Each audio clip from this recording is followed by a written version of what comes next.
Hello guys, तो एक बार फिर से आपका बहुत बहुत स्वागत है उत्तर पाठशाला में। और अभी हम लोग अपना क्लास 6 का जो लेक्चर है वो लेकर के आ गए हैं उत्तराखंड पुलिस के अंदर। ठीक है, तो उत्तराखंड पुलिस का जो रिटन एग्जाम है उसका ऑनलाइन बैच ही है और इसकी ये 6th क्लास है। और आज जैसा कि टाइम टेबल के हिसाब से आपको पता है मंडे है, तो आज आपकी जो क्लास होगी वो किसकी होगी? हिंदी की क्लास होगी। एक दिन होगी और एक दिन में काफ़ी कुछ हम कर लेंगे। ठीक है, तो रोज़ रात को 10 बजे सेशन आपका होता है। ठीक है, नीचे कमेंट सेक्शन है, लाइव कमेंट का ऑप्शन आ रहा होगा, वहाँ आप लोग कमेंट करके बता सकते हैं आपको क्या प्रॉब्लम्स हैं, क्या कुछ समझ में नहीं आ रहा है, ऐसा कुछ है वगैरह वगैरह। ठीक है, तो उसमें हम बात कर सकते हैं। तो आज हम बात करेंगे गाइस सामान्य हिंदी के ऊपर। हिंदी से आपके क्वेश्चंस आने हैं तो हिंदी भाषा के ऊपर बात करेंगे, हिंदी भाषा और उसका व्याकरण। ठीक है, थोड़ा सा मैं आपका भाषा के बारे में एक बेसिक जो चीज़ें हैं वो बता देते हैं, फिर डेफिनेशन की तरफ भी चलेंगे। तो पहली चीज़ तो भाषा डिपेंड करती है सर समाज पे। सोसाइटी जो फैक्टर है वो एक बड़ा फैक्टर होता है। सोसाइटी जो फैक्टर है, भाषा समाज पे डिपेंड करती है। ठीक है, और भाषा रिजिड नहीं है, सॉलिड नहीं है या एक जगह पे रुकी हुई नहीं है। भाषा परिवर्तनशील होती है। अब भाषा परिवर्तनशील है, इसका क्या मतलब हुआ सर? इसका मतलब ये हुआ कि भाषा हमेशा कठिन स्तर से अपने सरल स्तर की तरफ चलती है। भाषा हमेशा अपने कठिनतम रूप से अपने सरलतम रूप की तरफ चलेगी। जैसे संस्कृत एक कठिन भाषा थी, तो संस्कृत की कठिन भाषा से परिवर्तित होते हुए हम कहाँ पहुंचे? हिंदी के सरल भाषा स्वरूप तक पहुंचे हैं। तो भाषा हमेशा क्या करती है? अपने कठिन स्वरूप से सरल स्वरूप की तरफ चलती है, यानी कि भाषा परिवर्तनशील है। इसके अलावा भाषा एक पैतृक संपत्ति नहीं होती है। ठीक है, जबकि भाषा किससे सीखी जाती है? भाषा अनुकरण से सीखी जाती है। भाषा हमें किसी का अनुकरण या फॉलो करने से पता चलता है। कैसे? अनुकरण ग्राह्य होती है भाषा। कैसे होती है सर अनुकरण ग्राह्य? यानी कि आपके पिता या आपकी माता क्या भाषा बोलते हैं, इससे तय नहीं होगा कि आप कौन सी भाषा बोलेंगे, बल्कि इससे तय होगा कि आपके आसपास का समाज और परिवेश, या जहां आपने शिक्षा ग्रहण की, या जो आपको माहौल मिला बाहर, या जिस भाषा को अनुकरण करने का आपको मौका मिला, वो भाषा कौन सी है। ठीक है, इससे तय होगा कि आपको कौन सी भाषा सीखने के लिए मिली है। ठीक है, यानी कि भाषा कैसी है? अनुकरण ग्राह्य है, ना कि पैतृक। मतलब ये इस बात पर निर्भर नहीं करती कि आपके पिता, आपकी माता या आपके जहां भी आप जिस भी जगह से बिलोंग करते हैं वहां की भाषा कैसी है, बल्कि यह इस बात पर निर्भर करती है कि आपने जो भाषा सीखी है उसका क्षेत्र क्या है, आपने कहाँ से सीखी है, आपने किस चीज का, किस भाषा का अनुकरण किया। ठीक है, तो ये आपका जो है भाषा के बारे में कुछ 3-4 चीजें हैं। उसके अलावा भाषा में सृजनात्मकता है, यानी कि भाषा जो है वो सृजन कर सकती है नए नए शब्दों का। जैसे बहुत पहले की आप हिंदी ले लीजिए, आज की आप हिंदी ले लीजिए, तो आपने देखा नए नए शब्द गढ़ लिए। जैसे पहले जब हिंदी बोली जाती रही होगी और जब कंप्यूटर नहीं थे, तो कंप्यूटर के लिए कोई एक संबंध या कोई एक शब्द नहीं था, लेकिन अब क्या आ गया है? संगणक। तो संगणक जो आया वो कब आया? अब आया। इसका मतलब भाषा क्या कर सकती है? शब्दों का सृजन कर सकती है और भाषा में विविधता होती है। ठीक है, तो हम कुछ बेसिक्स भाषा जो है वो पढ़ लेंगे। भोलानाथ तिवारी जी ये काफी बड़े भाषा वैज्ञानिक रहे हैं। ठीक है, तो भाषा विज्ञान में इनकी काफी बड़ी पकड़ रही है। इनके हिसाब से भाषा क्या है? भाषा उच्चारण अवयवों, इस लाइन को ऐसे याद कर लीजिएगा क्योंकि ये सीधे सीधे आपसे पूछ सकता है।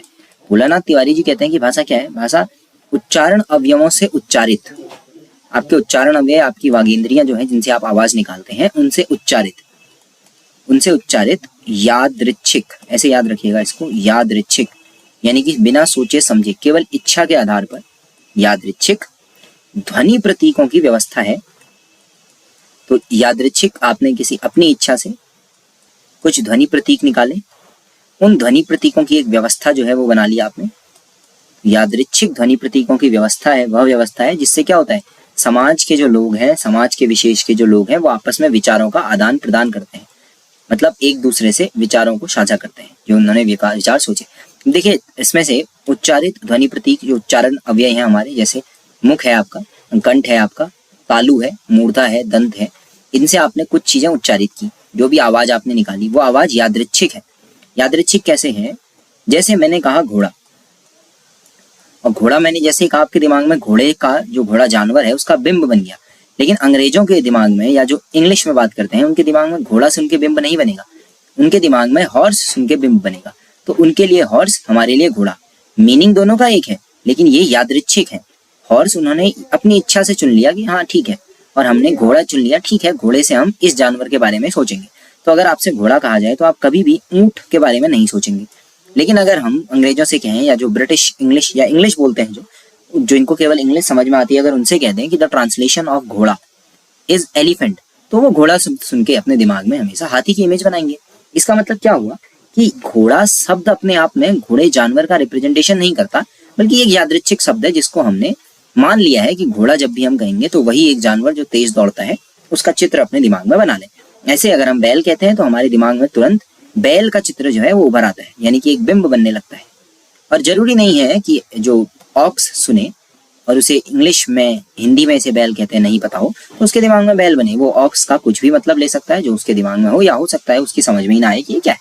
तो भोलानाथ तिवारी जी सिंपल इतना कहते हैं कि उच्चारण अवयवों से उच्चारित यादृच्छिक ध्वनि प्रतीकों की वह व्यवस्था है भाषा जिससे समाज विशेष के लोग आपस में क्या करते हैं, अपने विचारों को इधर उधर आदान प्रदान करते हैं, एक दूसरे से शेयर करते हैं। विचारों में क्या क्या आएगा सर? विचारों में उनकी भावनाएं आ जाएंगी, दुख दर्द तकलीफ जो भी वो फील कर रहे हैं वो आ जाएगा। उन्होंने क्या अनुभव किया, क्या उनकी अनुभूति रही है वो सब, वो कोई सूचना देना चाहें वो भी इसी ध्वनि प्रतीकों की व्यवस्था का प्रयोग करके देंगे। उसके अलावा भी बहुत सारी चीजें हैं, इनका इस्तेमाल करके भाषा की भोलानाथ तिवारी जी की व्याख्या ये रही। उसके अलावा ब्लॉक और ट्रैगर ये पाश्चात्य हिंदी भाषा में काफी बड़े नाम माने जाते हैं। इन्होंने कहा है कि a language is a system, तो भाषा को वो एक सिस्टम कहते हैं। A language is a system of arbitrary vocal symbols, ये वही है ध्वनि प्रतीकों की, यादृच्छिक ध्वनि प्रतीकों की व्यवस्था। Arbitrary vocal symbols by mean which a society group cooperates, यानी कि आपस में जिसमें बात करते हैं वह, यानी कि ये भी वही कहते हैं कि भाषा यादृच्छिक ध्वनि प्रतीकों की व्यवस्था है जिसके माध्यम से कोई सामाजिक समूह क्या करते हैं, आपस में सहयोग करता है। अब ये सहयोग में विरोध भी हो सकता है, तनाव भी हो सकता है, संघर्ष भी हो सकता है, सहयोग भी हो सकता है, कुछ भी हो सकता है, ठीक है ना। तो इस तरीके से हम कहेंगे कि भाषा की ये दो काफी सामान्य जो अवधारणाएं हैं या परिभाषाएं हैं। लेकिन भाषा के अंदर अगर हमें किसी भी भाषा का हम यहाँ हिंदी का अध्ययन कर रहे हैं, लेकिन हम कहेंगे कि किसी भी भाषा का अगर अध्ययन करना हो तो उसके अध्ययन के लिए हमें किस किस विषय को पढ़ना चाहिए। तो अगर हमें किसी भाषा का अध्ययन करना है तो हमें उस भाषा की ध्वनि व्यवस्था को पढ़ना पड़ेगा कि वहाँ ध्वनियाँ कैसी हैं, कैसे वो लोग आवाज निकालते हैं, ठीक है। ध्वनि व्यवस्था के बाद हम देखेंगे कि वहाँ शब्द विधान क्या है, वो कौन कौन से शब्दों का प्रयोग करते हैं, शब्द व्यवस्था क्या है। फिर हम उसका व्याकरण देखेंगे कि व्याकरणिक व्यवस्था कैसी है, और फिर हम बात करेंगे उसकी लिपि और वर्तनी के ऊपर कि उसमें लिखा कैसे जाता है, क्या किया जाता है, मात्राएं कैसे जोड़ी जाती हैं, इन सब की बात करेंगे। हिंदी की बात कर लें, हिंदी में जैसे हम ध्वनि की बात करेंगे तो ध्वनि में से है स्वर और व्यंजन, अ आ क ख, ये सब क्या है, स्वर और व्यंजन, ये ध्वनियां हैं। शब्द क्या है, जब इनको आपस में मिला दें, ठीक है, जैसे क म ल कमल, ये शब्द बन गया, और ये शब्द बनते ही हमारे दिमाग में एक फूल जो है उसका प्रतिबिंब दिमाग में आ गया, कमल के फूल का प्रतिबिंब दिमाग में आ गया। इसका मतलब क्या है, ये शब्द है। लिपि या वर्तनी ये लिखने वाली चीजें हैं जो हम लिख रहे हैं, क म ल, ये मैंने लिखा ना, तो ये कैसे लिखा होगा सर, क अ, ये बन गया क, ठीक है। म बनाना हो तो हलंत वाला मुंह, यानी कि ये केवल व्यंजन है, इसमें अ जोड़ेंगे, क म, और ऐसे ल। इस तरीके से कमल पूरा लिख दिया मैंने, क म ल, कमल बन गया। ये क्या है, इसकी लिपि या वर्तनी के अंदर क्या क्या हमने प्रयोग किया वो है, इसको कैसे लिखते हैं, कहाँ से किस दिशा में लिखते हैं, ऐसे लिखते हैं कि ऐसे लिखते हैं। और क्या होता है, जैसे शिरोरेखा लिखाई जाती है, शिरोरेखा किसमें छोड़नी है, ठीक है, जैसे हमने भ लिखा तो ऐसे शिरोरेखा छोड़ देते हैं, ध लिखा शिरोरेखा छोड़ देते हैं, यही सब। व्याकरण में सब कुछ आता है हिंदी में, जैसे संज्ञा, सर्वनाम, विशेषण, प्रविशेषण, जितनी भी चीजें हैं ये सब व्याकरण में आएंगी, ठीक है। तो वन बाय वन हम भी ऐसे ही बिल्कुल पढ़ने वाले हैं। पहले हम कुछ ध्वनि व्यवस्था में शब्दों की बातें कर लेंगे कि हमारे यहाँ जो हिंदी भाषा के अंदर जो शब्द आते हैं उनको हमने कैसे बनाया है। रूढ़ शब्द ये वो शब्द होते हैं जो वास्तव में माने जाते हैं कि मूल शब्द रहे हैं, ये सबसे पहले जो मूल शब्द रहे हैं वो हैं, इनमें हमने कुछ नहीं जोड़ा। हर एक मूल शब्द का अपना यूनिक एक अर्थ होता है। जैसे मैंने आपसे कहा मेज, कुर्सी, कुछ भी, और आपके दिमाग में एक इमेज बना ली। जैसे मैंने मेज कहा, आपके दिमाग में एक 4 पैरों वाला एक इस तरीके से मेज आपके दिमाग में आ गई, ये मेज है। तो आपने क्या कहा, ये एक रूढ़ शब्द है, पहले से चला आ रहा है। मेज के लिए इसका एक ही अर्थ होता है मेज, तो जिसमें हम एक शब्द देखें और उसका एक अर्थ हमारे दिमाग में प्रतिबिंबित हो जाए, उसे हम क्या कहेंगे, रूढ़ शब्द कहेंगे। रूढ़ शब्द के बाद हम बात करेंगे यौगिक की। अब ध्यान दीजिएगा, ये रूढ़ शब्द जो है ये यादृच्छिक है, ये हमारी इच्छा पर निर्भर करता है कि हम इसे किस तरीके से देखने वाले हैं। अगर मेरी इच्छा हो कि मैं मेज को, मेज शब्द सुन करके मेज मेरे दिमाग में ना आए, मेरे दिमाग में कुर्सी आए, तो बिल्कुल ये मेरे अपने विचार हैं, मैं चाहूं तो कुर्सी ला सकता हूं मेरे दिमाग में, है ना। तो इसका मतलब क्या हुआ, ये इच्छा पर निर्भर है। यौगिक शब्द किसे कहते हैं, यौगिक शब्द में क्या होता है, हम दो अलग अलग रूढ़ शब्दों को जोड़ देते हैं। तो इसमें हम एक शब्द और दूसरा शब्द जोड़ेंगे और इससे क्या होगा, इन दोनों रूढ़ शब्दों के अपने पुराने कोई अर्थ रहे होंगे, वो दो अर्थ आपस में जुड़ जाएंगे और एक नया अर्थ बन जाएगा। और ये नया अर्थ इन्हीं दो अर्थों से निकला है जो इन पुराने शब्दों के हैं। जैसे मैंने कहा अंतरराष्ट्रीय, तो अंतरराष्ट्रीय का मतलब होता है अंतर और राष्ट्रीय। एक तो राष्ट्र और दूसरा अंतर, दो तीन राष्ट्रों के बीच की बात चल रही है यहाँ पर। इसका अंतर और राष्ट्रीय का दोनों का अलग अलग अर्थ मैंने आपस में जोड़ दिया, तो जो नया अर्थ बना उसका मतलब वही है जो इन दोनों का इंडिविजुअल अर्थ जोड़ के बनेगा, अलग अलग अर्थ। अंतरराष्ट्रीय, राष्ट्रों के बीच, आपसी राष्ट्रों के बीच, यानी कि पूरे विश्व के अंतर्गत अंतरराष्ट्रीय हो गया। लेकिन योगरूढ़ शब्दों के साथ थोड़ी सी दिक्कत है। इसमें होता क्या है, जुड़ने के लिए तो शब्द जुड़ते हैं, जो रूढ़ शब्द हैं वो आपस में जुड़ तो जाते हैं, लेकिन इनसे जो अर्थ निकलता है वो एकदम नया निकलता है, एकदम नया। जैसे एक शब्द मैंने लिया पंकज, पंकज का मतलब होता है, पंक मतलब कीचड़ में खिलने वाला, कीचड़ में जो शोभायमान हो उसके लिए हम यूज करेंगे। लेकिन पंकज शब्द का अर्थ क्या होता है, कमल। ओरिजिनली इसका अर्थ होना चाहिए था कीचड़ वाले से, लेकिन संबंध सीधा सीधा कमल से आया, यानी कि एकदम नया अर्थ हमने गढ़ लिया। ऐसे शब्दों को हम योग रूढ़ शब्द कहते हैं। तो रूढ़ शब्द, यौगिक शब्द और योग रूढ़ शब्द जो है ये हिंदी में अपने आप में बड़े ही विशिष्ट शब्द परंपरा से आते हैं और इनके बारे में थोड़ा सा ध्यान देना होता है, ठीक है। अगर इनसे कोई प्रश्न आपका बन जाए तो आपने सरलतम ये सोचना है, क्या इसमें कोई शब्द तो नहीं जोड़ के बनाया गया है, संधि वगैरह तो नहीं है। संधि नहीं है तो वो रूढ़ शब्द हो सकता है, ठीक है, तो हम उसे रूढ़ शब्द की श्रेणी में रखेंगे। अगर हमें लगे कि रूढ़ शब्द है तो सही, लेकिन अर्थ वो नहीं आ रहा जो लिखा गया है, ठीक है, तो हम उसे हटा देंगे। जैसे सिंपली मैंने लिखा किताब घर, किताब घर से आपको सिंपली दिख रहा होगा, किताब घर में किताब और घर दो शब्द मैंने जोड़ दिए। किताब और घर दोनों रूढ़ शब्द हैं। किताब का मतलब वही बुक जिसको हम पढ़ते हैं, घर का मतलब जिसमें रहते हैं, किताब घर का मतलब जिसमें किताब रहती है, यानी कि लाइब्रेरी टाइप। तो हमने अर्थ क्या लिखा, जो किताब और घर को जोड़कर बन रहा है वही, तो वही बन गया। पंकज में ऐसा नहीं किया था तो इसीलिए ये योग रूढ़ शब्द है। चलिए, शब्दों की जो व्यवस्था है वो लगभग आपके समझ में आ गई है ना। चलिए आगे बढ़ते हैं, हिंदी भाषा की ध्वनि व्यवस्था की बात कर लेते हैं। अब हिंदी भाषा की ध्वनि व्यवस्था में हमारे यहाँ हिंदी भाषा में मुख्यतः दो प्रकार की ध्वनियों की चर्चा मिलती है। अब दो अलग अलग प्रकार की ध्वनियां मिलती हैं, एक मिलती है हमें खंडित ध्वनि और एक मिलती है अखंडित ध्वनि। ये थोड़ा सा यूनिक कंसेप्ट है, थोड़ा ध्यान दीजिएगा। खंडित और अखंडित या खंडित ध्वनियां भी इनको कहते हैं। खंडित ध्वनियां और अखंडित ध्वनियां, ये नोट्स भी मैं आपको ग्रुप में दे दूंगा, ठीक है, कोई इशू नहीं। देखिए, खंडित ध्वनियां को है वो ध्वनियां हैं जिनको हम स्वतंत्र रूप से उच्चारण करते हैं या जिनका विभाजन स्वतंत्र रूप से किया गया है, ठीक है, वो सभी खंडित ध्वनियां हैं। जैसे कि स्वर है, व्यंजन, स्वर और व्यंजन अ, आ, क, ख, ये सभी जो है ये खंडित ध्वनियां हैं। जबकि अखंडित ध्वनियां वो है जिनका आप अलग से स्वतंत्र रूप से उच्चारण नहीं कर पाएंगे या स्वतंत्र रूप से उनको विभाजित ही नहीं कर पाएंगे। जैसे मैंने कहा मात्रा, मैंने आपसे लिखा, जैसे मैंने लिखा पिता, तो आपने इसका उच्चारण किया पिता। लेकिन अगर मैं लिख दूं प और ये ई की मात्रा, प ई की मात्रा, लेकिन ये आपने पढ़ा पी, और अब मैं कहूँ केवल इसको पढ़ के दिखाइए ये क्या है, या केवल इसको पढ़ के दिखाइए ये क्या है, या केवल इसको पढ़ के दिखाइए कि ये क्या है, तो आप नहीं पढ़ पाएंगे। ये आपको नहीं पता, आपको ये पता है, आपको ये भी पता है, इसका भी उच्चारण आप कर लेंगे, इसका भी, तो ये खंडित ध्वनियां हैं। खंडित ध्वनियां जो खंडित नहीं है, अखंडित ध्वनियां, वो कौन सी हैं, वो है ये मात्रा, इसके बारे में आप नहीं कर पाएंगे, ये इसको उच्चारित ही नहीं कर पाएंगे आप। बलाघात, किसी पे बलाघात हो, अनुतान हो, विवृत्ति हो, ये बाद में हम पढ़ेंगे। और अनुनासिकता, ये आपने बहुत क्लियरली सुना होगा, तो इसी की बात कर लेते हैं। जैसे आपने कहा कंबल,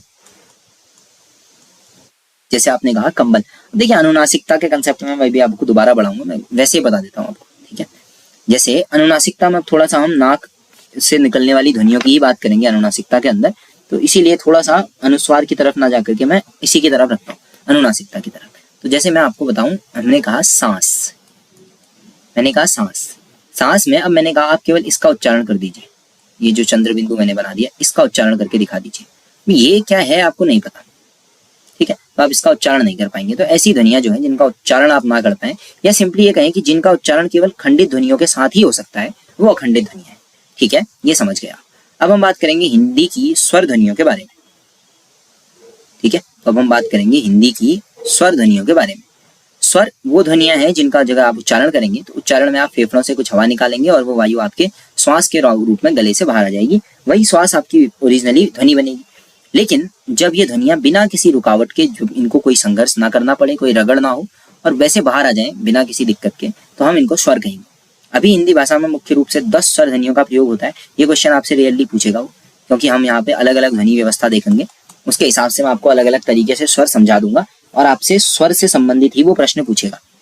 लेकिन स्वर से संबंधित प्रश्न में वो आपसे ये नहीं पूछेगा कि स्वर कितने प्रकार के हैं या स्वर कितने हैं, ये आपसे रेयरली पूछेगा वो कि स्वर कितने हैं ये बताइए। ठीक है, ऐसे क्वेश्चन पूछने की चांसेस कम है। हाँ, वो आपसे ये पूछ सकता है कि ये स्वर जो आपके नासिक स्वर हैं या इस तरीके से, इनके बारे में पूछ सकता है कि किस तरीके की जो स्वर व्यवस्था है वो है। जैसे कि वो आपसे पूछ ले कि स्वर व्यवस्था में, जैसे वो सामान्यतः आपसे पूछ सकते हैं स्वर व्यवस्था के अंदर अलग अलग तरीके से मूल स्वर क्या है, दीर्घ स्वर क्या है ना, इस तरीके से वो वाले क्वेश्चन पूछे जा सकते हैं। ठीक है, तो उसमें ज्यादा दिक्कत नहीं है। चलिए, अब हम बात करेंगे कि मुख्यतः हमने स्वरों की डेफिनेशन या स्वरों की परिभाषा तो पढ़ ली है। अब स्वरों की परिभाषा जब पढ़ ली तो हम स्वरों के बारे में इनका थोड़ा सा जो अंतर है उसे भी देख लेते हैं। जब स्वर को बांटते हैं तो हम 3 तरीके से मुख्यतः बांटते हैं, मूल स्वर, दीर्घ स्वर और संयुक्त स्वर के आधार पर। ठीक है, यहाँ पे आप देख लीजिए हिंदी भाषा में मुख्यतः जो 10 स्वर हैं वो हैं ओ, आ, ई, उ, ए, ऐ, ओ और औ। इसके अलावा भी आपने काफी स्वर सुने होंगे। अभी जिनका साधारणतया प्रयोग हो जाता है मैंने वो स्वर आपको बता दी। अब जरा इन स्वरों के बारे में भी बात कर लेते हैं।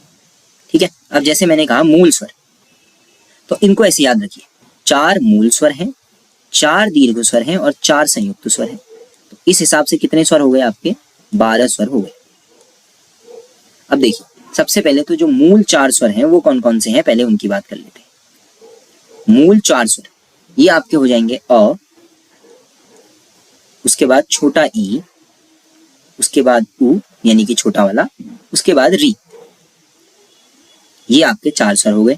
थोड़ा सा बड़ा लिख देता हूं इनको, अ के बाद ई के बाद छोटा उ और उसके बाद री।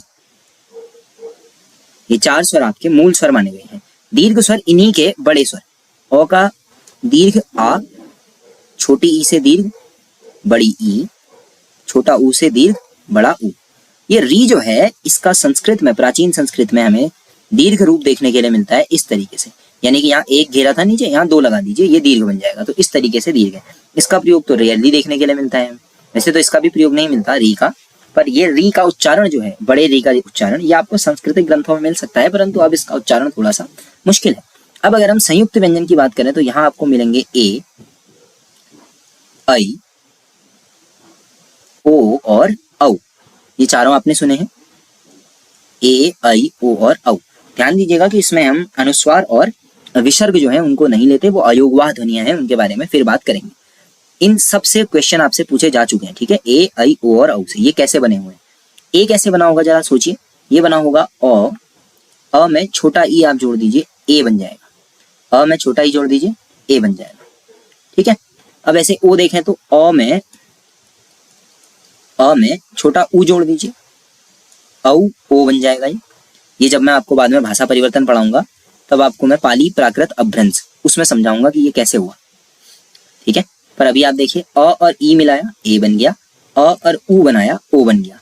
अब सिंपली क्या करना है ना, ये जो नए बन गए हैं इन्हीं को जोड़ देना है। जैसे छोटा ए बन गया था यहाँ पर, तो अब आप क्या कीजिए, इस ए में अ जोड़ दीजिए। तो अब आप क्या कर दीजिए, अ प्लस ए कर दीजिए, आई बन जाएगा आपका। और ऐसे यहाँ अ में ओ जोड़ दीजिए, औ बन जाएगा। तो ये चारों आपके संयुक्त व्यंजन है, संयुक्त स्वर है। संयुक्त स्वर क्यों है? क्योंकि 2 स्वरों को जोड़ करके हमने संयुक्त बना लिया, और दूसरा इनको आप बिना किसी सहायता के जो है उच्चारित भी कर पा रहे हैं। ठीक है, तो इस तरीके से आपने स्वरों का विभाजन देखा, मूल स्वर, दीर्घ स्वर और संयुक्त स्वर में, जिनमें हमने 12 के 12 स्वर अभी देख ली। अब थोड़ा सा हम अलग विभाजन अगर देखें तो हिंदी में स्वरों के जो वर्गीकरण की बात की जा रही है उसमें एक और आधार है जिसमें हम 5 अलग अलग आधारों पर बात करते हैं। पहला, और ध्यान दीजिएगा कि ये मैक्सिमम टाइम हम ये उच्चारण की दृष्टि से देख रहे हैं। पहले हम होठों की दृष्टि से देखेंगे, फिर हम जिह्वा की दृष्टि से देखेंगे, जो जिह्वा का ऊपर का भाग होता है आपका, उसके हिसाब से जो टॉप होता है आपका, जिह्वा का टिप है जो आपका, ये मान लीजिए आप स्टार्टिंग पॉइंट है, उस जगह के हिसाब से। फिर हम देखेंगे कि जिह्वा का जो व्यवहार है वो कैसा है जब हम स्वरों का उच्चारण कर रहे हैं। फिर हम देखेंगे कि जब हम किसी स्वर का उच्चारण कर रहे हैं तो उसमें लगने वाला समय कितना है, उसके आधार पर भी हम स्वरों को बांटेंगे। फिर जब हम वायु को छोड़ते हैं तो उस समय जो मार्ग का आधार है उस आधार पर स्वरों का वर्गीकरण करेंगे। ठीक है, एक एक करके हम सबसे पहले तो ओठ ओष्ठ की दृष्टि से जो है वो देख लेते हैं। जब हम होठ की बात करते हैं तो होठ की दृष्टि से हम देखिए, जब भी आप किसी स्वर का उच्चारण करेंगे, जैसे आपने ऊ कहा तो ऊ में आपने देखा होगा कि आपके जो होंठ हैं वो वृत्ताकार हो चुके हैं। जैसे आप ऊ बोल के कोशिश कीजिए, छोटा ऊ या बड़ा ऊ कुछ भी बोलिए, आपके होंठ जो है वो वृत्ताकार हो जाएंगे, गोल हो जाएंगे। इसी कड़ी में ओ बोल के या औ बोल के देख लीजिए, उसमें भी आपके जो स्वर हैं वो आपके होंठों को वृत्ताकार कर देंगे। तो ऐसे स्वरों को हम वृत्ताकार स्वर कहते हैं, जो हमारे होंठ जो है उनको वृत्ताकार या गोलाकार कर दें। लेकिन वहीं अगर आप आ ई या ए और ए कहेंगे तो इसमें आपके मुंह होंठ जो है वो वृत्ताकार ना होकर के खुल जाएंगे या विवृत आकृति प्रदान कर लेंगे। तो इसको हम आवृत कर कहते हैं। ठीक है, तो इस हिसाब से हम कहेंगे कि या तो वृत्ताकार स्वर हो सकते हैं या आवृत कर हो सकते हैं। तो अगर आप आपसे पूछ ले कि निम्न में से वृत्ताकार स्वर कौन सा है, तो आपको 4 याद रखने हैं, ऊ, छोटा ऊ, बड़ा ऊ, ओ और औ। इसके अलावा बाकी सारे के सारे आवृत कर हैं। ठीक है, चलिए अब आपके जीभ की जो स्थिति है उसके हिसाब से देखते हैं। जीभ का जो आपका टिप वाला हिस्सा है या ऊपर का जो उठा हुआ हिस्सा है जीभ का, उसके हिसाब से अगर आप देखेंगे तो उससे आपको अलग अलग तरीके के स्वर देखने के लिए मिलेंगे, उसमें डिवीजन देखने के लिए मिलता है। जैसे आपका जो जीभ का हिस्सा है वो कभी बिल्कुल नहीं उठता स्वर का उच्चारण करने के लिए, कभी बीच के भाग तक रहता है और कभी अपने उच्चतम स्तर तक उठ जाता है। तो हम इसी आधार पर अलग अलग तरीके से 4 प्रकारों में स्वरों को बांट लेते हैं। अब ये 4 प्रकार कौन कौन से हैं? पहले हम कहते हैं समृद्ध स्वर। समृद्ध स्वर में क्या होता है, जब हम जीभ जो अपनी जिसका उच्चारण करते समय जब हम जीभ ले रहे हैं तो वो अपनी मैक्सिमम हाइट को गेन कर लेती है, या आप ये मान के चलिए कि वो आपके होंठ तक पहुंच जाती है। जैसे आपने कहा ई, ऊ और ऊ, इसमें आपकी जो जीभ है वो क्या कर रही है, वो अपनी सर्वाधिक ऊंचाई पर है। अब इसको ऐसे मत समझिएगा कि सर जीभ तो उठा करके हम बहुत ऊपर तक ले जा सकते हैं, नहीं। सामान्यतया जब आप बातचीत करते हैं, उच्चारण करते हैं, तो आपकी जीभ एक स्तर तक ही ऊपर उठती है। वो मैक्सिमम उस स्तर जिसमें आपने उठाया है स्वरों का उच्चारण करने में, ध्यान दीजिएगा मैं व्यंजनों की बात ही नहीं कर रहा, स्वरों का उच्चारण करने में आपकी जीभ का जो स्तर है वह मैक्सिमम जिस हाइट तक जा सकता है, वो मैक्सिमम हाइट ई, बड़ा ई, छोटा ई और छोटा ऊ, बड़ा ऊ, इन 4 स्वरों के उच्चारण में आपकी जीभ का स्तर सबसे ऊपर होता है और इन चारों स्वरों को समृद्ध स्वर कहा जाता है। ठीक है, ऐसे में वो स्वर जिनका उच्चारण करने में जिह्वा का सबसे बाहर का हिस्सा सबसे नीचे हो या निम्नतम अवस्था में हो उच्चारण की, उन्हें विवृत स्वर कहते हैं। और इसमें आपका केवल आ आता है। जब आप आ बोलेंगे ना तो आप समझ पाएंगे कि आ में आपकी जीभ नीचे, सबसे नीचे गई हुई है। आ बोलने में आपकी जीभ सबसे नीचे गई हुई है, यानी कि ये आपका विवृत स्वर है। यानी कि जब भी आप बातचीत करते हैं तो उसमें आपकी जिह्वा का एक उच्चतम स्तर होता है, एक निम्नतम स्तर होता है।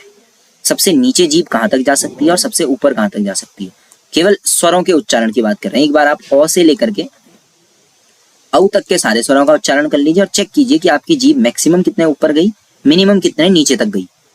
अब जब आप देखेंगे कि सबसे ज्यादा ऊपर जब जीभ है वो ई, ऊ और ऊ बोलने में है, जबकि सबसे नीचे आपकी आ बोलने में है। लेकिन कई बार आप देखेंगे कि कुछ कम ऊंचाई और कुछ अधिक ऊंचाई तक भी है, यानी कि इसके बाद थोड़ा सा समृद्ध से नीचे और एक केस मिलेगा थोड़ा सा विवृत से ऊपर। जब आपको मिले कि जो आपका जीभ का स्तर है वह थोड़ा सा नीचे की तरफ है, तो आप वहां पे देखेंगे ए और ओ को, और जब आप अ, ए और औ बोलेंगे तो इस वाले स्तर से, ए और ओ वाले स्तर से जीभ ऊपर पहुंच जाएगी। तो एक को हम कहते हैं अर्ध समृद्ध स्वर। अर्ध समृद्ध स्वर में आपकी जो जीभ है, जीभ का बाहर का हिस्सा जो है, उसकी ऊंचाई थोड़ा कम रहती है, जबकि जिन स्वरों के उच्चारण में आपका जो जीभ का हिस्सा है वो ज्यादा बाहर चले जाएगा उसको हम अर्ध विवृत कहेंगे। विवृत में अर्ध विवृत, फिर ऐसे ही समृद्ध से अर्ध समृद्ध, पूरे समृद्ध नहीं हो पाए जो अर्ध समृद्ध रहे, और ऐसे ही जो पूरे विवृत ना हो पाए अर्ध विवृत रहे, ऐसे। तो आपको चारों स्वर याद कर लेने हैं, ई ऊ समृद्ध, आ आपका विवृत, ए और ओ अर्ध समृद्ध, अ ए और औ ये अर्ध विवृत।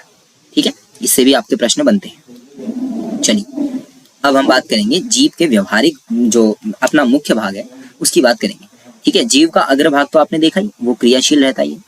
ठीक है, हम कई बार देखते हैं कि जीभ के पीछे का हिस्सा भी क्रियाशील हो जाता है और कई बार जीभ का मध्य वाला हिस्सा जो है वो कार्य कर रहा होता है। तो जब भी हम उच्चारण करें और जीभ का आगे का हिस्सा, आपकी पूरी जीभ आप देख लीजिए, उसका जो आगे का हिस्सा है जब वो कार्य कर रहा हो तो हम उनको अग्रस्वर कहते हैं।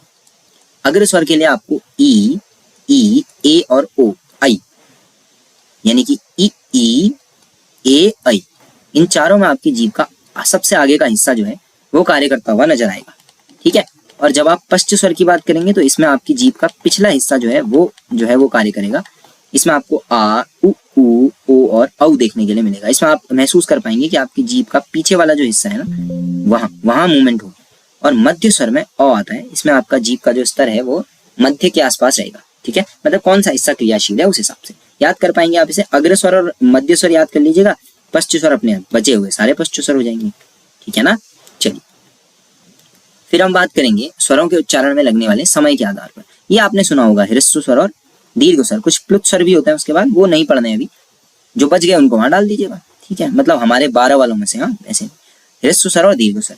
ह्रस्व स्वर में और दीर्घ स्वर में, दीर्घ से याद हो जाएगा आपको कि उसमें इनमें उच्चारण करने में ज्यादा समय लगता होगा और ह्रस्व स्वर में कम समय लगता होगा। मात्रा के आधार पर ह्रस्व स्वर में 1 मात्रा लगती है, दीर्घ स्वर में 2 मात्राएं लगती है। ये आपको दोहे वगैरह जब आप मात्राएं कैलकुलेट करेंगे तब काम आएंगे। इतना याद रखिए, अगर पूछ ले कि ह्रस्व स्वर में कितनी मात्रा लगती है तो 1, दीर्घ स्वर में 2। बहुत ज्यादा डीप आपको जाना ही नहीं है, सिर्फ इतना समझिए। ह्रस्व स्वर में कम समय लगता है, दीर्घ स्वर में अधिक।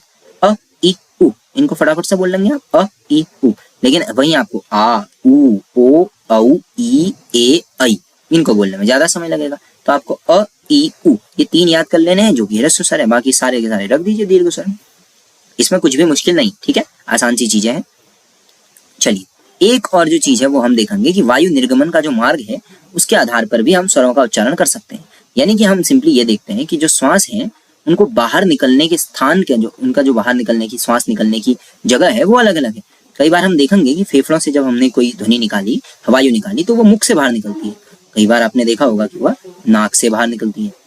जब मुख से बाहर निकले तो हम उसे मौखिक स्वर रखेंगे, जब नासिका से निकलेगा तो अनुनासिक स्वर कहेंगे। मौखिक स्वर में आपने जितने भी स्वर सुने हैं, अ आ इ उ ऊ ए ऐ ओ औ, सब मौखिक है, सब में मुंह का प्रयोग हो रहा है। लेकिन जब आप बात करेंगे अनुनासिक स्वर की, तो आपने जैसे कहा, जिसमें आपका जैसे आपने कहा सांस, सांस में ये जो शब्द आ रहा है ना आपका, सांस आ, इस तरीके से जो आपका वर्ड निकल रहा है ऐसे, ये अगर आप ध्यान से देखें इसकी ध्वनि नाक से निकल रही है, तो ये हम कहेंगे ये अनुनासिक शब्द है। इनके बारे में मैं लास्ट में आपको थोड़ा सा और बता दूंगा, ठीक है। अनुनासिक और अनुस्वार के बारे में थोड़ा सा डिफरेंस रहेगा, उसको मैं बता दूंगा। जैसे गांधी कौन सा सही है, ये या फिर ये, अब इन दोनों में बड़ा कंफ्यूजन है, तो ये मैं आपको अभी आज ही के लेक्चर के लास्ट में बता दूंगा कि गांधी कैसे लिखें, आंधी कैसे लिखें। आंधी ऐसे लिखी जाए आंधी, या आंधी लिखी जाए ऐसे, इसके बारे में मैं आपको आज के लेक्चर में बताऊंगा। ये इसी अनुनासिक स्वरों से निकलकर बना हुआ है। चलिए स्वर हो गए, स्वरों के बाद हम थोड़ा सा व्यंजनों की तरफ आते हैं। देखिए अब स्वरों की जो आपने परिभाषा पढ़ी उसके बाद आप व्यंजन समझ ही गए होंगे कि इनको आसानी से, इनको अवरोध देखने के लिए मिलता है एक तरीके से, स्वतंत्र रूप से ये बाहर नहीं आते, इनको स्वरों की सहायता चाहिए बाहर आने के लिए। तो जब भी आप बोलते हैं तो आप किसी न किसी व्यंजन में कोई ना कोई स्वर जोड़कर ही बोलते हैं। जैसे आपने इनकी बाराखड़ी पढ़ी होगी, बाराखड़ी का मतलब क्या है, इनमें हम मात्राएं जोड़ रहे हैं।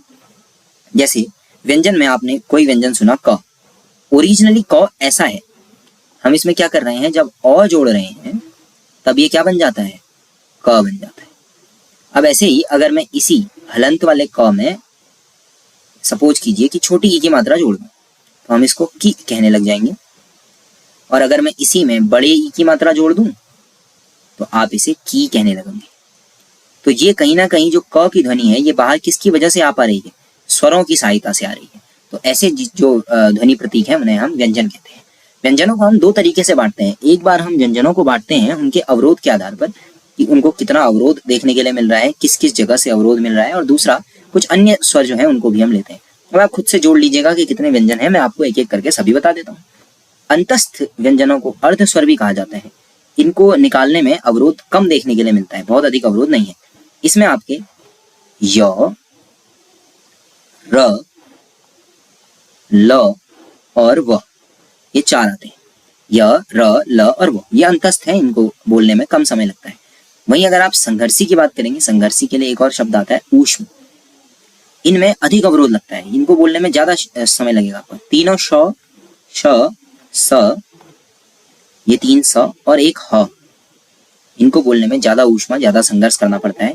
ये 4 आपके संघर्षी हैं। तो 4 आपके अंतस्थ, 4 आपके संघर्षी, और स्पर्शी ये किसी जो आपके बोलने का जो तरीका है उसमें बोलने के लिए जितने भी आपके अंग हैं उनमें किसी को ये छूते हुए निकल जाएंगे। इसमें 5 वर्ग आते हैं, क वर्ग, च वर्ग, ट वर्ग, त वर्ग।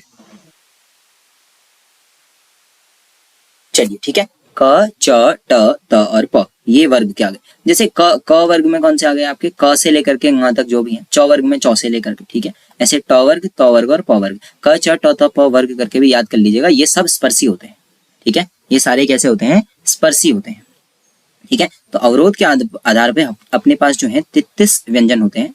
4 ये हो गए आपके, 4 ये हो गए। अब यहाँ देखिए क ख ग घ ङ, ठीक है। तो कितने हो गए आपके? ये 5, ठीक है। क, ये आपको मैं एक बार दिखा देता हूँ। ये देखिए क ख ग घ ङ, ये सारे आपके क वर्ग के हैं। इनके पहले के हिसाब से नाम लेते हैं। च छ ज झ य, ये आपके ख वर्ग, ये च वर्ग के हो गए। फिर ऐसे ट ठ ड ढ ण, ये आपके किसके हो गए? ट वर्ग के। ऐसे त थ द ध और न, ये कौन से? त वर्ग के। ऐसे प फ ब भ और म, ये प वर्ग। तो ऐसे क च ट त प वर्ग जो है वो हो गए। तो इस हिसाब से अब आपके पास कितने हो गए? तो इस हिसाब से अब आपके पास स्पर्शी में जो है वो आपके हो गए 25, ठीक है ना। तो 25 स्पर्शी व्यंजन हो गए, 4 संघर्षी हो गए और 4 अंतस्थ हो गए। अच्छा, अब अन्य में संयुक्त व्यंजन के बारे में पहले मैं आपको बता दूं। संयुक्त व्यंजन में आपने 4 जो सामान्यतया सुने होंगे वो होगा, एक तो श, छ, त्र, ज्ञ, ये तो सुना ही होगा। एक और स्र, अगर आपने सुना हो तो ये छ जो है वो कैसे बना है? वो बना है क और श से, ठीक है, इन दोनों से। त्र किससे बना हुआ है सर? ये तो समझ पा रहे होंगे आप, त और र से मिलके बना हुआ है। ज्ञ जो है वो किससे बना है? जौ और य से, जौ और य से मिलके बना है। और श्र जो बना है वो आपका श और र को मिलाकर बना है, छ त्र ज्ञ और श। अब अगर हम बाहर से, ये 4 हो गए संयुक्त व्यंजन, ठीक है, छ त्र ज्ञ और श। अच्छा, जो बाहर से लिए हैं थोड़ा मैं उनके बारे में बता दूं।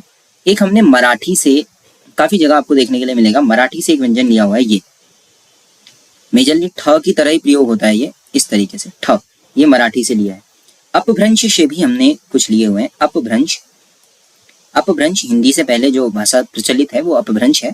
अपभ्रंश हमने ड और ढ लिए हुए हैं, लेकिन इनमें आपको नीचे बिंदा देखने के लिए मिलेगा। ड और ढ, इनके नीचे बिंदा जो है वो लग जाएगा। एक आपने मराठी से लिया, 2 अपभ्रंश से लिए हैं। उसके अलावा बाकी हमने 5 फारसी शब्दों का प्रयोग हिंदी भाषा में शुरू किया है। 5 शब्द इसमें आते हैं। इसमें है कुछ नहीं, जो हम क, ख, ग, ज और फ। लेकिन ये आपको कैसे याद रखना है? इनमें नुक्ता लगा होता है, नीचे से बिंदा लगा होगा। कैसे? देखिए क, उसके बाद आपने ख लिखा, यहाँ बिंदा, ग लिखा, यहाँ पे बिंदा, ज लिखा, यहाँ पे बिंदा, और उसके बाद ऐसे ही फ लिखा, यहाँ पे बिंदा, जैसे फराज। और ऐसे यहाँ पे आप कह सकते हैं जैसे कागज, कागज। तो ये ज वाली जो आवाज है ना वाइब्रेशन के साथ, ये वाले सारे शब्द हमने 5 कहाँ से लिए? आपके फारसी से। तो 5 फारसी से, 2 अपभ्रंश से और 1 मराठी से। तो 8 हमने बाहर से लिए, ठीक है। इस तरीके से आपके जो व्यंजन है वो यहाँ 33 हो गए और यहाँ 12 हो गए। तो कुल मिलाकर के इस हिसाब से जो व्यंजन बनेंगे वो कितने बनेंगे सर?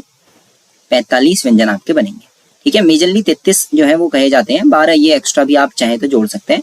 अगर आप कहें कि 33 ये रहे, 4 यही जोड़ने हैं, केवल ये बाहर से वाले नहीं जोड़ने हैं, तो इतना ही कर लीजिए, ठीक है। फिर आपके 37 हो जाएंगे। मतलब ये आपकी मर्जी है, ठीक है ना। तो अगर क्वेश्चन पूछ ही लेता है तो फिर आपको तो आयोग की तरफ ही जाना पड़ेगा, ठीक है। आयोग जो कहता है वही सही है। चलिए, मैंने आपको बाय एग्जांपल सारे के सारे बता दिए, जितने पॉसिबिलिटीज थे वो सारे ही बता दिए। थोड़ा सा मैं एक बार ये दिखा दूं, अ आ इ ई उ ए ऐ ओ औ, यही पढ़ा है। ये री और री, ये मैंने आपको पहले बताए। री री, री के बारे में हमने बात नहीं की, इसको आजकल लिया जाता है री को, ठीक है। और एक अंग और अह, इसके बारे में फिर हम बात करेंगे। अभी ये आ गया क च ट त प वर्ग, ये य जो है वो आ गए, ये अंतस्थ जिनको हम कहते हैं, कम अवरोध लगता है।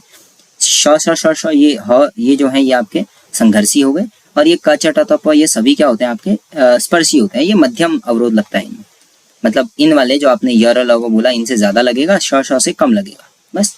अब थोड़ा सा अल्प प्राण और महाप्राण, ये सब, ये दोनों आपके जो है अल्प प्राण और महाप्राण, और अघोष और सघोष, ये वाइब्रेशन कैसी हो रही है उसके आधार पर, यानी कि कंपन कितना हो रहा है। देखिए, सघोष होगा तो ज्यादा कंपन होगा, अघोष होगा तो कम कंपन होगा। महाप्राण में आपको ज्यादा श्वास देनी पड़ेगी, अल्प प्राण में कम श्वास देनी पड़ेगी। ये तो इनके परिभाषाएं हैं, आपने परिभाषाओं से कुछ करना है नहीं, आपको बस याद रख लेना है। अल्प प्राण में कौन कौन आते हैं मैं बता देता हूँ। पहले तो आपको ये ध्यान रखना है कि अंतस्थ जितने हैं वो सब अल्प प्राण में आएंगे, अंतस्थ सभी अल्प प्राण में आएंगे। तो अंतस्थ यानी कि य र ल और वो, ठीक है, मैं आपको ऐसे दिखा देता हूँ, एक मिनट। इसको ऐसा बना लेते हैं कि आपके लिए समझना थोड़ा सा आसान हो जाए। ठीक है, तो मैं आपको थोड़ा सा इसका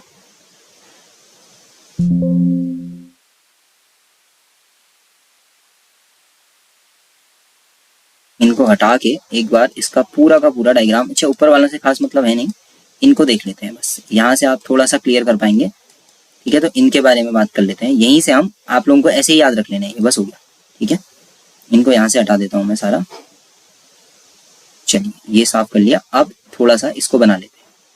कैसे याद रखना है, देखिए। सबसे पहले तो ये य र ल व, ये कौन से हो गए आपके, य र ल व। तो य र ल व अंतस्थ हुए, और सारे अंतस्थ कैसे होते हैं, अल्प प्राण होते हैं। तो सारे अंतस्थ हमने कहाँ बता दिए, अल्प प्राण में पहुंचा दिए। ठीक है, सारे अंतस्थ अल्प प्राण में पहुंचा दिए। ठीक है, तो सारे अंतस्थ आपके अल्प प्राण हो गए। फिर देखिए, अब जितने भी संघर्षी हैं, जिसमें आपको ज्यादा जोर लगाना पड़ेगा, संघर्षी हैं, वो सभी क्या होंगे, महाप्राण। उनको महाप्राण में पहुंचा दिया हमने।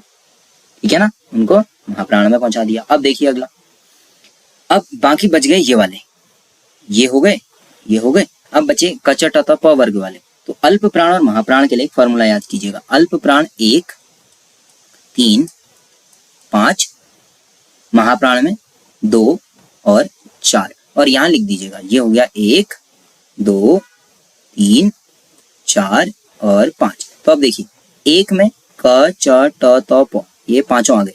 ये पांचों कहाँ हो गए, अल्प प्राण में। 2 वाले सब ये हो गए, ख छ ठ थ और फ, ये सब महाप्राण में। अब 3 अल्प प्राण है, तो 3 वाले सारे ये अल्प प्राण में चले जाएंगे। 4 महाप्राण है, तो 4 वाले महाप्राण में चले जाएंगे। 5 अल्प प्राण है, तो ये पांचों अल्प प्राण में चले जाएंगे। इतना क्लियर हो गया। अब आसान सा था ये, 1 3 5 2 4।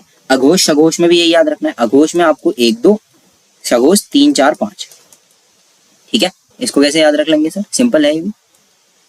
इसके लिए आपने क्या करना है, ये कर लेना है, ये दोनों एक मान लीजिए, 1 और 2, ये दोनों उठा लीजिए, ये दोनों को उठा के अघोष में रख दीजिए। ये 3 एक साथ 3 4 5 वाले उठाइए, ये सघोष में। ठीक है, तो ये अघोष और सघोष भी हो गए आपके। तो इतना क्लियर है। इसमें हम सिंपली करते क्या है, देखिए, अल्प प्राण और महाप्राण वाले में एक में ह जोड़ देते हैं। ह जोड़ते ही वो 2 बन जाता है, मतलब क और ह जोड़ेंगे अगर उच्चारण के हिसाब से तो वो ख बन जाएगा। ऐसे ही ग में जोड़ेंगे घ बन जाएगा, च में छ, ज में झ, ऐसे बन जाता है। इसीलिए इनका यूज किया जाता है। ठीक है, मतलब सिंपली अल्प प्राण 1 3 5, महाप्राण 2 और 4, अघोष 1 और 2, सघोष 3 और 4। ये सारे वर्गीय के ये फॉर्मूले हैं। वर्गीय में जब आप चेक करेंगे तो वर्गीय में 1 3 5 2 4 1 2 3 4 5। ठीक है, और अगर बाय द वे बात की जाए य र ल और व की, तो य र ल व आपके अंतस्थ हैं, ये सारे के सारे अल्प प्राण होते हैं। स श श ह ये आपके दीर्घ वाले जो हैं, जिनसे आपकी ज्यादा लगेगा, जिनको हम संघर्षी कहते हैं, वो सभी महाप्राण में चले जाएंगे। ठीक है, तो होप सो ये वाला आपको आ गया होगा। थोड़ा सा मैंने आपसे कहा था कि मैं एक बार लास्ट में आपसे अयोगवा अनुस्वार और अयोगवा अनुस्वार के बारे में बात कर लूंगा। ठीक है, विसर्ग वगैरह की बात कर लूंगा। आपने ये सुना हुआ है, तो इसमें बहुत ज्यादा इशू नहीं है। ठीक है, इसके बारे में बात कर लेते हैं। देखिए, अयोगवा की बात करते हैं। सबसे पहले तो अयोगवा ध्वनियां क्या है। अयोगवा ध्वनियां वो ध्वनियां हैं जो ना तो स्वर हैं और ना व्यंजन है। स्वर और व्यंजन दोनों की परिभाषा में जो नहीं आती हैं, उन्हें हम अयोगवा ध्वनियां कहते हैं। ऐसा होता क्यों है, जैसे मैं आपको सिंपली उदाहरण देता हूँ। हम प्रायः बात करते हैं अनुस्वार और विसर्ग की, जो जिसको हम स्वर और व्यंजन में नहीं रखते हैं। वो 2 होते हैं, एक होता है अनुस्वार, एक होता है विसर्ग। अनुस्वार और विसर्ग में आपने जो सुना होगा वो है एक तो ङ, अंग जिसको हम कहते हैं ना स्वरों के लास्ट में, एक अह, ये है अनुस्वार और विसर्ग। इन दोनों को अयोगवा कहते हैं। अच्छा, ये स्वर क्यों नहीं है, पहला डिस्कशन ये। स्वर इसलिए नहीं है क्योंकि आप अंग और अह इसको बिना अ के उच्चारण ही नहीं कर पाएंगे, यानी कि इसका स्वतंत्र उच्चारण संभव नहीं है। बिना अ और बिना अ की हेल्प के आप स्वतंत्र इसका उच्चारण नहीं कर पाएंगे, जबकि स्वरों का उच्चारण स्वतंत्र होता है। व्यंजनों का उच्चारण करने में हमें अ की, आ की हेल्प लेनी पड़ती है, लेकिन हमें तो स्वर का उच्चारण करने में हेल्प लेनी पड़ रही है। तो इसका मतलब अयोगवा स्वर नहीं है। लेकिन अब व्यंजन क्यों नहीं है, क्योंकि हिंदी के अंदर एक सामान्य नियम ये माना जाता है कि सबसे पहले व्यंजन आएंगे। सबसे पहले कौन आएगा, व्यंजन, फिर कौन आएंगे, स्वर आएंगे। सबसे पहले कौन आएगा, व्यंजन आएंगे, फिर स्वर आएंगे। लेकिन अगर अंग अह इनकी बात की जाए तो ये स्वर के बाद आते हैं, पहले स्वर आते हैं फिर व्यंजन आते हैं। जैसे जैसे आपने कहा कंघी, कंघी लिखने के लिए आप क्या करेंगे, क, फिर लिखेंगे अ, फिर लगाएंगे ङ की मात्रा। ये क्या हो गया, कंग। तो न की मात्रा कब आई, अ के बाद। लेकिन अगर ये व्यंजन है तो ये पहले आएगा, इसीलिए ना तो ये स्वर होते हैं ना ये व्यंजन होते हैं, ठीक है। अयोगवाह में दो होते हैं, ठीक है, अनुस्वार और विसर्ग। ये ना तो स्वर है ना ही व्यंजन है। अब एक छोटा सा डिफरेंस मैं आपको यहाँ पे बता दूं, एक हम अनुस्वार तो कह ही रहे हैं, अनुस्वार क्या है, जो ये ऊपर बिंदा लगा रहे हैं आप, ये है। अगर हम इसी अनुस्वार का वर्सेस करें किससे, अनुनासिक ध्वनि से, तो इसमें थोड़ा अंतर होता है। अनुनासिक ध्वनि का उच्चारण नाक से होता है, अनुस्वार का नाक से नहीं होता। अनुस्वार का जो उच्चारण होगा उसमें आप अलग अलग पहचान पाएंगे कि कौन सा व्यंजन है कौन सा अनुस्वार है, इसको आप अलग अलग पहचान लेंगे। जैसे मैं आपको दिखाता हूँ, आपसे मैंने कहा गांधी, गांधी, ठीक है। और गांधी जब मैं कह रहा हूं तो मैं आपसे क्या ये कहना चाह रहा हूं, गांधी।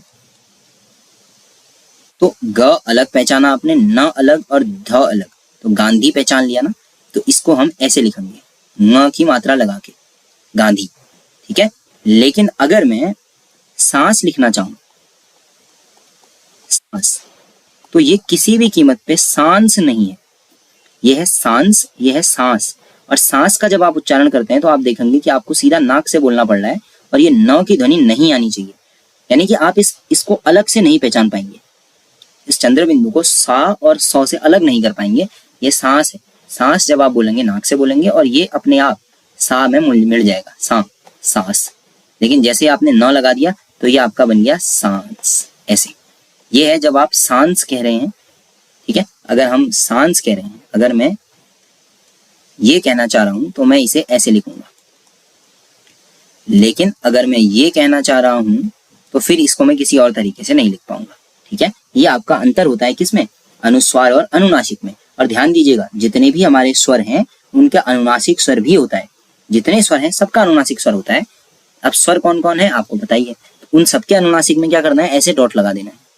हालांकि लगने के लिए चंद्रबिंदु लगना चाहिए लेकिन लगता नहीं है। जैसे अ का अनुनासिक ये हो जाएगा आ, ठीक है। ए है तो ए का ए, इस तरीके से, ठीक है, आई का। और ऐसे अगर आप ओ की बात करेंगे तो ऐसे, इस तरीके से नाक से आवाज आनी चाहिए, बस हो गया। इसमें आपको अलग से पहचान में ना आए बस, ठीक है। अनुनासिक में व्यंजन है और ये जो अनुनासिक बिंदु है ये एक साथ आते हैं। और अनुस्वार लगाने का जो नियम है, ये अनुस्वार की बात कर रहा हूँ मैं, जो बिंदा लगता है अंग वाला, इसका पंचमाक्षर नियम है, ठीक है। चलिए तो गाइस, होप सो आज की वीडियो आपको पसंद आई होगी, ठीक है। ये हमने बात कर ली आपकी अयोगवाह, अनुस्वार और विसर्ग के बारे में, ठीक है। उसके अलावा टाइम टेबल आप यहाँ पे देख सकते हैं, जिसके बारे में हमें फर्दर जो है वो मैं आपको बताते रहता हूँ रोज रोज, इसको देख लीजिएगा। कल हम फिर से उत्तराखंड की बात करेंगे। आज का हिंदी का वीडियो आपको पसंद आया होगा, होप सो गाइस, ठीक है। बाकी मैं सिंपली आपको बता दूं, कमेंट सेक्शन के अंदर भी आपको ये नंबर मिल जाएगा, दैट इज 9012668631 और उसके अलावा 7900304188। ये दो नंबर आपके पास हैं। व्हाट्सएप में आपको अपना नाम भेजना है, मैं आपको ग्रुप वगैरह की लिंक भेज दूंगा। इस नंबर पे आप नाम और यूके पुलिस लिख के भेज दीजिएगा, मैं बता दूंगा आपको, ठीक है। ग्रुप में ऐड कर दूंगा। बाकी होप सो वीडियो आपको पसंद आई होगी गाइस, ठीक है। तो इसी तरीके से पढ़ते रहिए, तैयारी कीजिए। चलिए गाइस, मिलते हैं नेक्स्ट वीडियो में। Thank you, till next video.